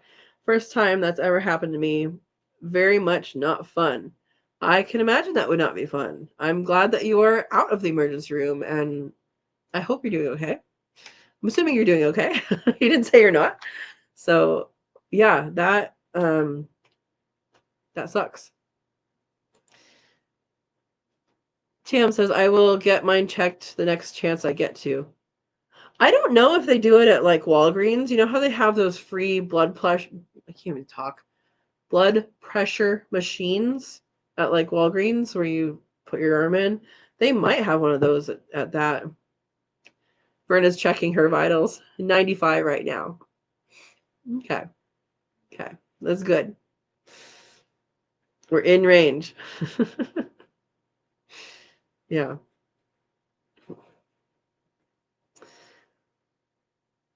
All right.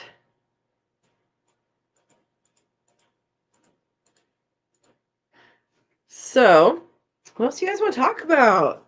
Anybody have questions they want to ask that hasn't been asked? Oh, you can buy the meter at any drugstore? I did not know that, Verna. So it's just like buying the blood pressure cuff then. Because I know people do that at home. They have like a cuff, or they have, I think it's usually a machine. I don't know. Steve says, Steve's telling us how it works. A pulse oximeter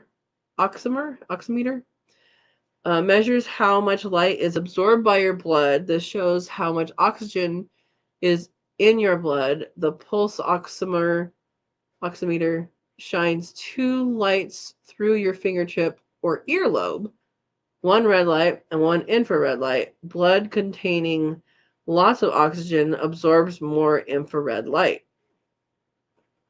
Interesting. I wonder if the thickness of your skin impacts that at all. Because I know as people get older, their skin gets super thin. And I wonder if that has any impact. Interesting. Bunny is calling me, Erica says. Oh. Aaron wants to know, what color quail do I have right now? I have, in my aviary, I have mostly jumbo wild. I have one that is an Egyptian. And honestly, there could be Egyptian genetics in there. I just kept the biggest ones in there. Their babies, which are all wild type, could be a hidden redhead in there, in the genetics, are currently living with in the main aviary. I have the Egyptian fees. So those are my two colors that I have right now. And they were separate. I was just, there was a girl on a nest in the aviary, and when it was time to put out the other ones, I didn't want to interrupt the process in there. She ended up not having them to completion, but it's fine. Yes, that is what I did. Joy says 8 to 10 weeks, or my cull birds when I change out old birds. Okay. So any adult, basically. That's pretty good. I mean, I think in some areas you could get more, but since it's consistent and she's getting a lot of them, totally worth it. Yeah. Brenda says, not really, Katrina, is done at the finger. Oh, it goes through the nail? I mean, what if people have like the acrylic stuff? I don't think it goes to the nail, does it? Yeah, Joyce says, my hubby has an oximeter. He checks his O2 every day as he has COPD. Yeah. All right. Items that, this is Steve. Items that affects the oximeter: poor circulation, skin pigmentation, skin thickness, skin temperature, current tobacco use, and use of fingernail polish. So it is the fingernail. That's interesting. That is interesting. I didn't think it was a fingernail. I I don't polish. um, One time, a long time ago, my aunt, she's an artist, and so she always thinks everybody else is an artist. And she gave me like a whole like little box of different fingernail polish, and so I used it for a long time just because I had it. And I found out it's actually really useful to paint wood. It goes on without soaking too much in, and it goes on smooth with the brush. So there you go. Think about that. Yeah, Verna has asthma and COPD. Yep. Yep. Yeah, there's a lot of things in fingernail polish these days too, and people do like the UV light stuff. I don't know. And my mom one time, like, she gave me the stickers that go on. I'm just not into that. I'm not into the cutesy stuff. Yeah. Steve says I only do my nails when the granddaughter does them. That's valid. That's valid. Oh boy. Yeah, I'm laughing with you, Joy.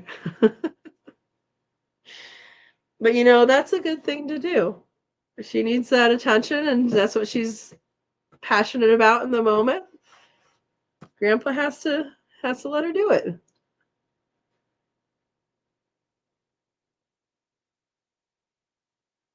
Mm. All right, so since we're talking about asthma and birds and dust and stuff, um, people have different ways of dealing with that. And I know there's just dust everywhere in the room that the birds are in. And um by dust I mean, well, real dust, but also bird dust. The dander and stuff. And I did get a air purifier. I don't remember the name of it, but it does seem to work when I have it on. And then the issue is when I have the door open, when I'm getting them used to the outdoor temperature, that's when it's like you can't have that on because it's you're not going to filter the whole outside, and so that's when it gets more dusty. I have noticed um if they're still in there when they're 4 weeks old, that's about when we have all the feather loss, which gets a whole bunch of more dustiness going on there.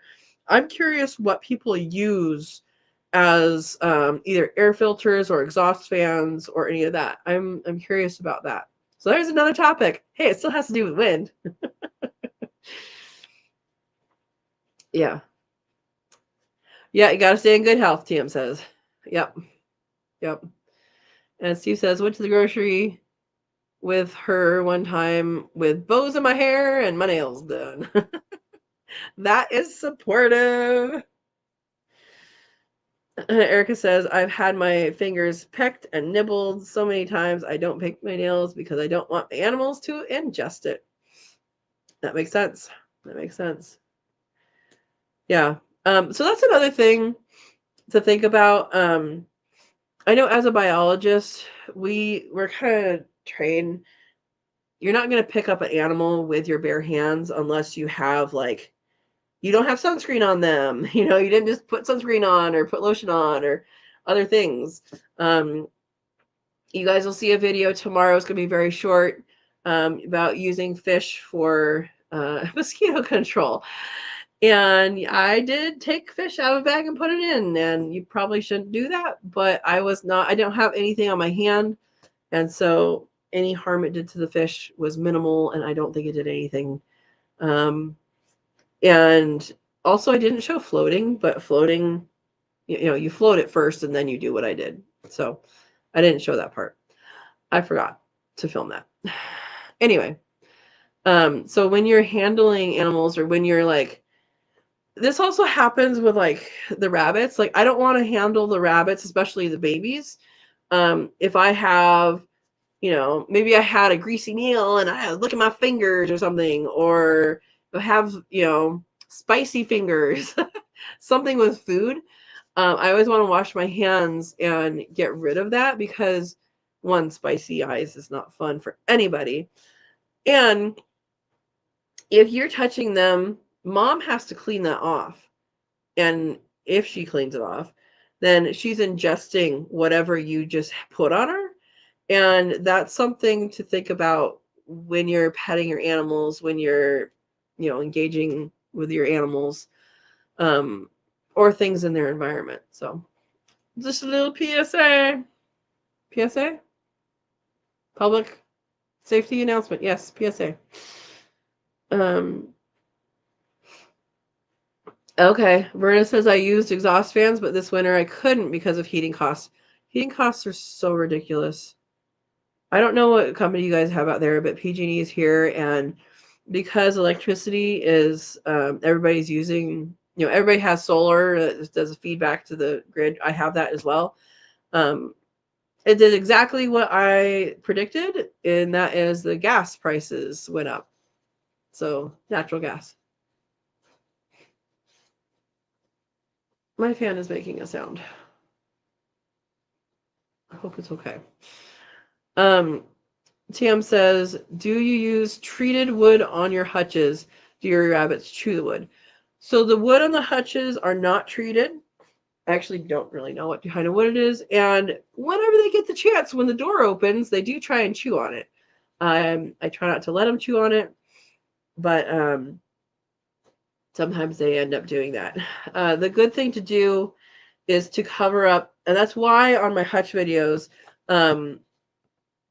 I make the wire go all the way to the end of the wood so that they don't, try and eat the wood, and it stays, intact.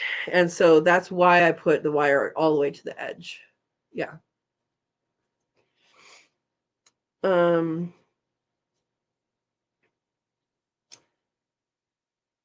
Awesome.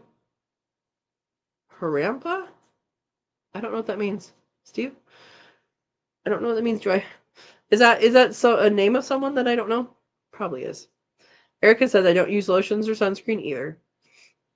Yeah. No lotions or potions here, Joy says. I do use both, but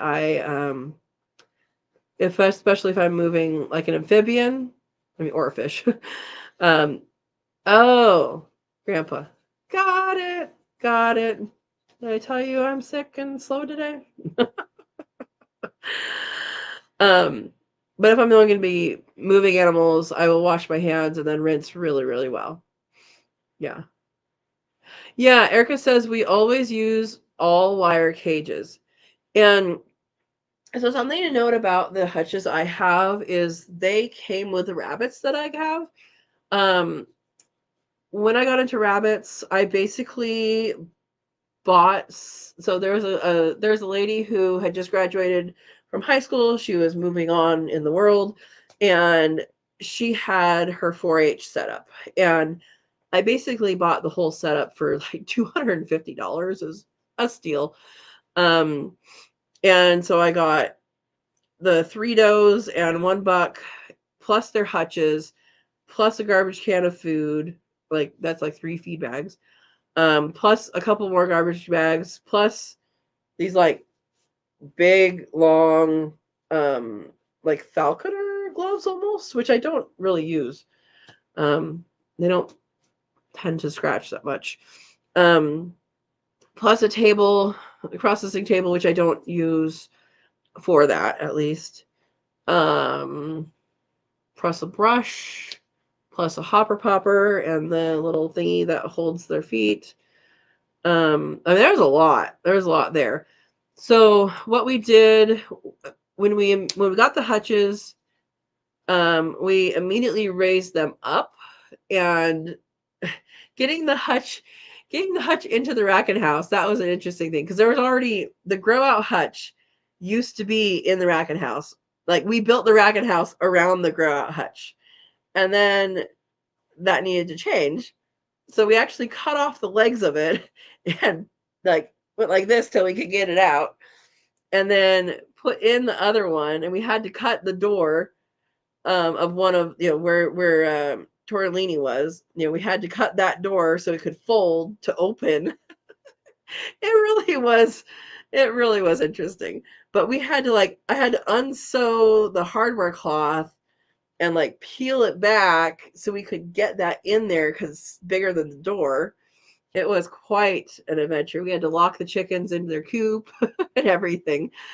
Um, anyway, so that was pretty funny. But yeah, they are inherited. If I were to build them, I probably would not have built them out of metal. Sorry, out of wood. I probably would have chosen metal, but I also would have to look at what's available. I don't believe wood is a poor choice. I do believe if you are using wood, you should have wire over it completely. Um, and also not have wood on an edge.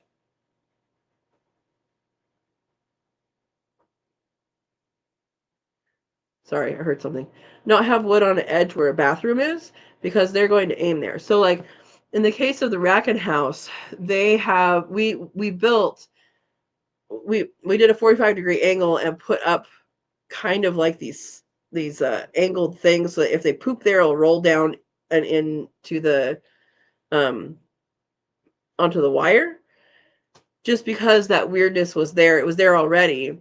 So I think the wood is fine as a frame. Um, and it depends how you're using them. If you're going to hang them from the ceiling and the ceiling can bear that weight, then that's fine. You could do a cage that's wire. Um, for if it's going to be on legs, I think having wood framing is fine. But then again, I would make sure the wood lines up with the actual floor. So if there's wood here, that means the floor is right here. We don't have wood, then floor. And then also, I would allow the space for you to take up the flooring and replace it instead of having to cut it out, because I think that makes it an easier thing to do.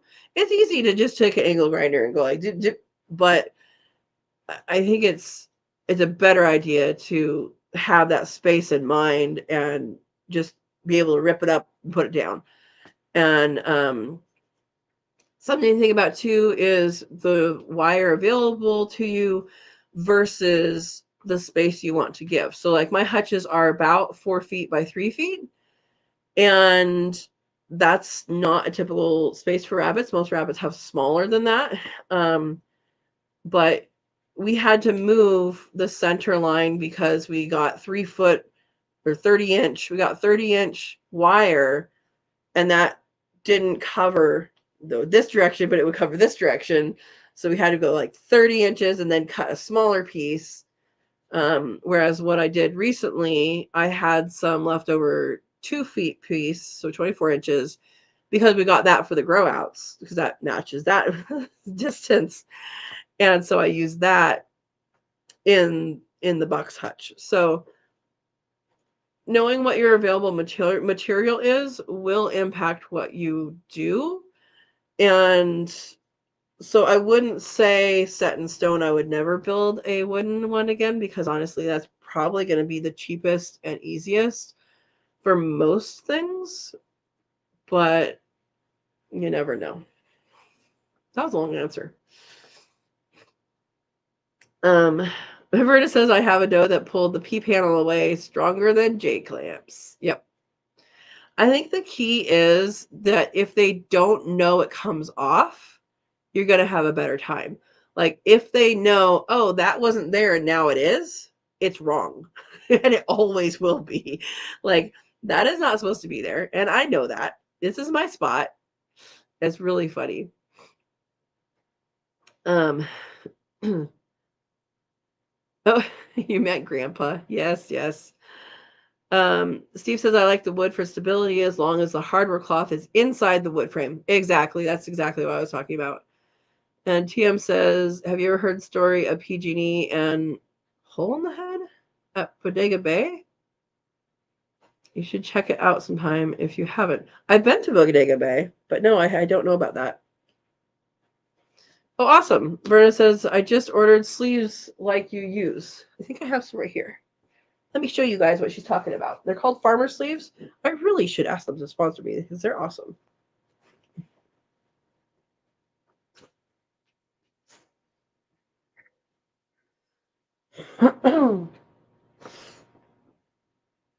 So these are made out of recycled bottles, and they go on like an evening glove. They make you feel fancy.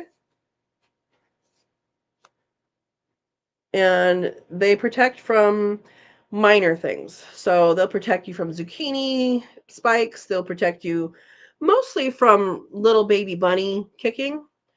I haven't had any issues. I try not to get kicked, right? The little babies are sometimes harder to pick up because they're just so small and their feet kick. The mamas I scruff and I tend to bring towards my body. So I don't have experience with big bunny feet, but they do not protect against things like blackberry. So the bigger stuff they do go through, but I like them. They're sun protecting. If you're looking at my arm, you say, "Hey, I have arms that size. Its size is large." Sometimes these are helpful. And there's the brand. They have hats and things too. I haven't gone past that, but I have a few pair of these. My dad got them for me originally, a different pair. Um, it has always been there. Oh, she is just heading to freezer camp. She knows then, huh? She knows.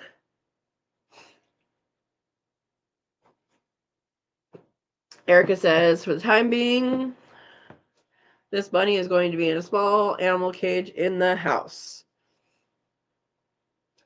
Yep, that's a good deal. And Erica says, I have a pair of sleeves that I cut off an old shirt. That works too. These have they cover the hand, which is nice. It's mostly for sun protection, because if you're out in the garden, okay, if you've ever sunburnt the back of your hand, raise your hand. That is one of the worst sunburns because you use this for everything. Every time you move your hand, see how that like wrinkles up? Yeah, there you go. But this has like a little grippy thing that grips your arm. And they work pretty well. I like them.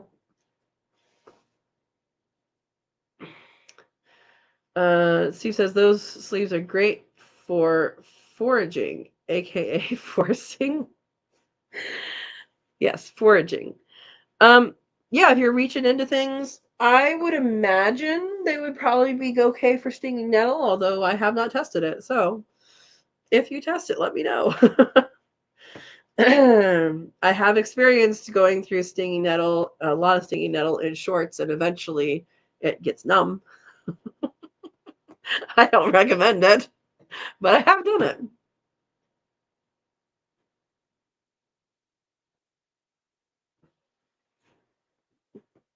Verna says she won't breed, complains a lot, and tearing apart her cage, dumps her food out, etc. Which one is this, Verna? Um, Ravioli has been shaking her food feeder. I gave her one of the blue feeders, like what um risotto has. It's been working great for risotto. But I'm sorry, I didn't say rigatoni, I meant ravioli. I think ravioli is just having pregnancy attitude. Yeah, I think so. I think that's what's going on. So I gave her a little glass bowl to have her food in for now, and she so far has accepted this.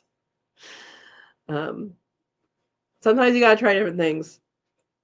Sometimes it's a temporary situation. Sometimes they might be pissy. Yeah. TM says the top of your head sunburn on a bald man is not good either. I can imagine. Oh, it's smoky? That's unfortunate. Steve says, I'll have to teach you about hats to TM.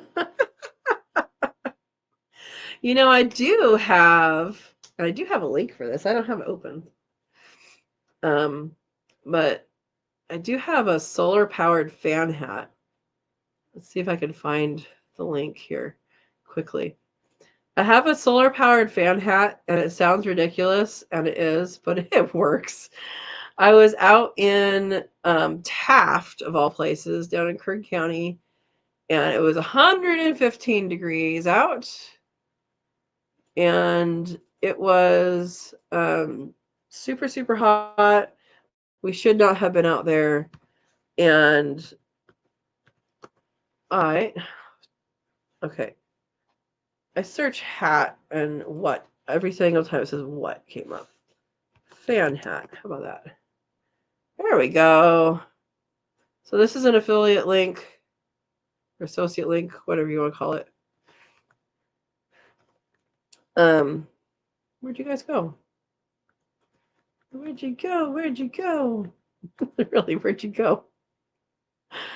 Uh-oh. There you are. I lost you. All right, Verna, thank you. Verna's awesome. Say hi and good night to Verna. So yeah, if you're interested in looking it up or actually getting one, solar powered fan hat, it does look ridiculous. It is more than you think it's worth.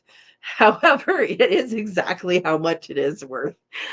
You will love it if you work in hot areas, and it is solar powered. So there you go. That's why I'm going to teach you about hats today, TM. Erica says, I cut a small thumb hole so they cover my hand, and it was a long sleeve t-shirt that was a little tight, so they stay up well. Awesome. Yeah, if you can get something for free like that, then that's better. Thank you, Verna.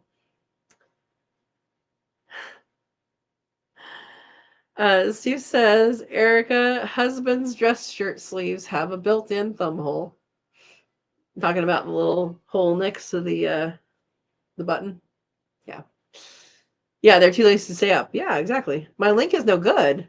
What? Why is my link no good? I'm going to have to find it again. Let's look for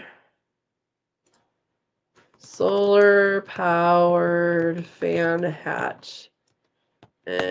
Cool Breeze is the brand with a K.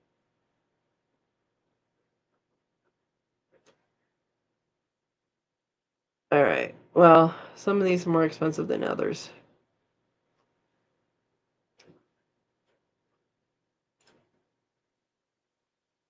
Oh, looks like my little... Okay, well, this is just a regular link. It's not a special link that I get credit for. But you can search different things like this. And there's different kinds of them. Where'd you guys go? I keep losing you. All right, here's another one. See if that... Oh, that's going to be way too long. Let's see if it works. Let's see if it works, guys. That is a humongous link. Okay, anyway, if it works, that's what you do. Yeah, you find a use for a ruined shirt. That's for sure.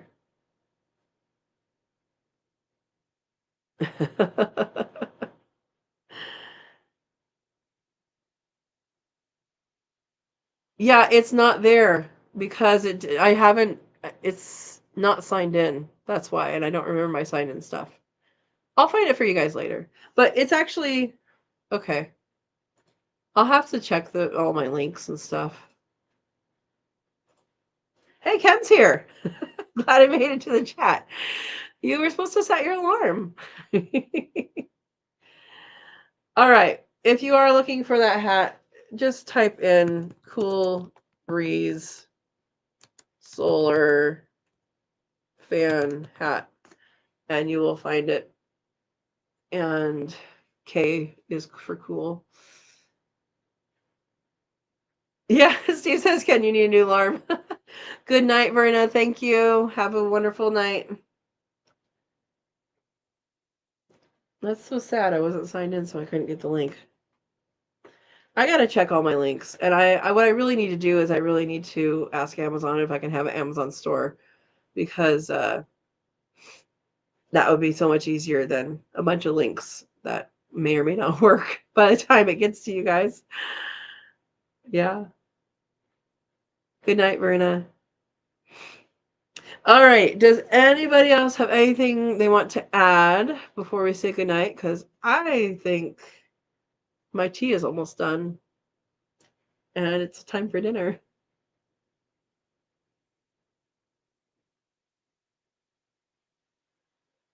And no one asked me what tea I was drinking. It's yogi. It is a throat comfort, I think is what it's called. And I just have 2 tea bags in here because I used one earlier, and I'm like, I'll just add one to it. There you go. Pea picking hat? Why is it a pea picking hat? Are you ready to pick peas? My peas have not started to grow, or they rotted in the ground, or the white-crowned sparrows ate them. I don't know which of the 3 possibilities happened.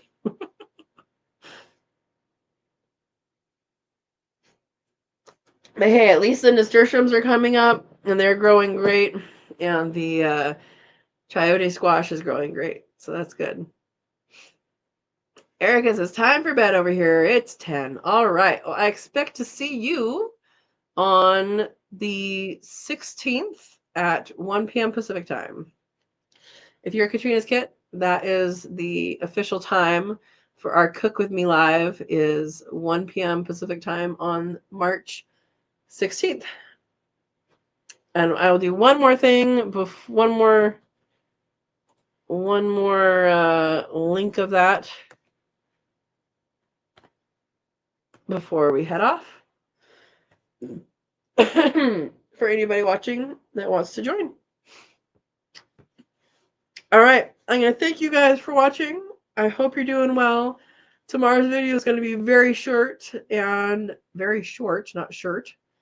Do they have to wear green for the Cook With Me Live? Ooh, Steve, come and find out. There was, that's the day before St. Patrick's. So maybe, I don't know. We'll find out. We can't pinch each other though, you know, if no one's wearing green. TM says, when I was little, we would go to a You Pick pea patch. Oh, that's interesting. And Buster says, good night all. All right. We will see you guys next Monday, 6 p.m. Pacific time. And have a wonderful time. And enjoy the little fishy video tomorrow. It's going to be really short. All right. Enjoy the evening and good night. Thanks for coming.